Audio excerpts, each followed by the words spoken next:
একদিন এক ফল বিক্রেতা তার দোকানে একটি সাইনবোর্ডে লিখে রাখলেন, এখানে তাজা তাজা ফল বিক্রি করা হয়। তো একজন ব্যক্তি এসে বললেন, আরে ভাই, এটি তো ফলের মার্কেট, এখানে ফল বিক্রি করা হবে নাকি অন্য কিছু বিক্রি করা হবে? সাইনবোর্ড থেকে এখানে লেখাটি মুছে ফেলান।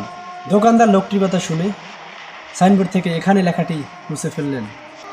একটু পরে দ্বিতীয় এক ব্যক্তি এসে বললেন, আরে ভাই, আপনি কি পচা ফল বিক্রি করেন?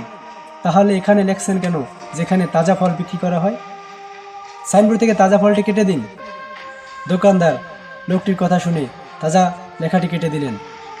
তার একটু পরে তৃতীয় এক ব্যক্তি এসে বললেন, আরে ভাই, আপনি কি দোকানে ফল ছাড়া অন্য কিছু বিক্রি করেন?